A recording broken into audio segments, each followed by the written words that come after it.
प्रातःकालीन स्नेह वंदन। आप सबको मेरा प्यार भरा नमस्कार। और आप सुन रहे हैं आकाश गंगा स्टोरी बुक और सुनते हैं आज की कहानी।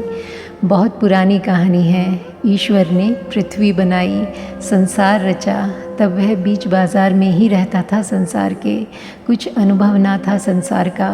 स्वाभाविक था कि उसने जो रचा था उसके बीच में रहा, लेकिन लोग उसे परेशान करते, शिकायतों पर शिकायतें।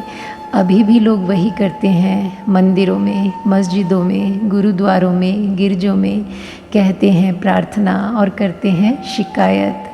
हज़ार शिकवे लेकर जाते हैं, ऐसा होना चाहिए, ऐसा नहीं होना चाहिए। ईश्वर को सलाह देने जाते हैं कि कैसा होना चाहिए, और जो सलाह देते हैं अगर गौर से सुने तो बड़ी अद्भुत सलाह देते हैं। सब परमात्मा से कहते हैं कि हे प्रभु, 2 और 2 मिलकर 4 ना हो, 2 और 2 मिलकर 5 हो जाएं। दुनिया में सब मरते हैं और आदमी प्रार्थना करता है कि हे प्रभु, मैं कभी न मरूं। यह 2 और 2 को 5 करने की कोशिश है।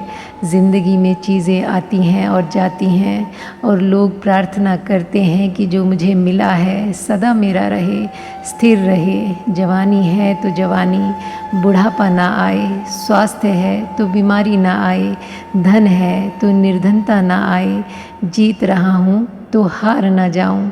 और जानते हैं सब कि सभी को हारना है, और सभी की मौत आज नहीं तो कल आने ही वाली है। फिर भी 2 और 2 5 हो जाएं। जो नहीं हो सकता वही हम मांगते फिरते हैं। जो हो सकता है वह तो हो ही रहा है, उसको मांगने की ज़रूरत नहीं है। और अभी भी लोग वही कर रहे हैं। लोग दिन रात 24 घंटे उसके द्वार पर खड़े रहते हैं, और ऐसी ऐसी प्रार्थनाएं जो एक दूसरे के विपरीत पड़ती हैं पूरी भी करे तो कैसे करे। कोई चाहता है कि आज वर्षा हो क्योंकि उसने बीज बोए हैं, और कोई चाहता है कि आज वर्षा, आज धूप ना निकले। किस किस की ख्वाहिश पूरी हो, कैसे पूरी हो। सारी इच्छाएं विरोधाभासी है। इस पृथ्वी पर अरबों आदमी है, अरबों इच्छाएं हैं, और सब में विरोध है। प्रत्येक व्यक्ति प्रधानमंत्री होना चाहता है, राष्ट्रपति होना चाहता है। यह कैसे होगा? आपाधापी होगी, दौड़ धूप होगी, खींचतान होगी, उपद्रव होगा।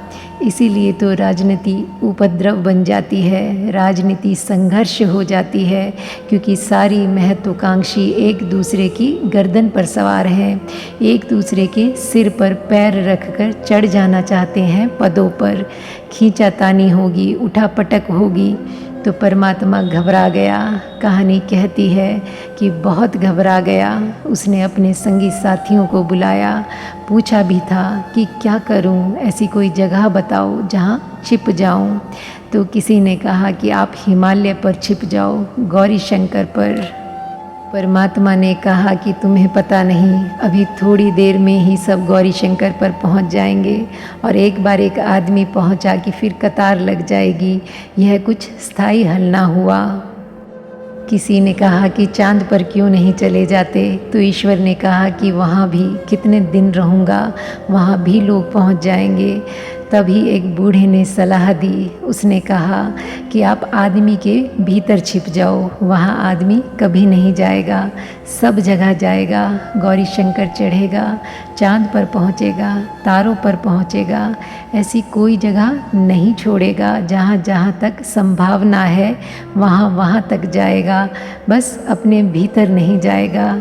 ईश्वर ने कहा कि यह बात जचती है, और अगर कभी कोई अपने भीतर जाएगा भी तो अपने भीतर जाते जाते इतना निर्मल और शांत हो जाएगा कि तुम्हें परेशान नहीं करेगा। कोई बुद्ध जाएगा, कोई महावीर जाएगा, लेकिन इनसे तो कुछ पीड़ा ना होगी। इनका तो आना आनंद ही होगा। ये अपने साथ नृत्य लाएंगे, ये अपने साथ गीत लाएंगे, कृष्ण की बांसुरी बजे भीतर तो ईश्वर को कोई अड़चन नहीं हो सकती। बुद्ध की वाणी झरे भीतर तो ईश्वर को क्या अड़चन हो सकती है। ये कुछ मांगेंगे नहीं, ये आएंगे तो कुछ चढ़ाएंगे।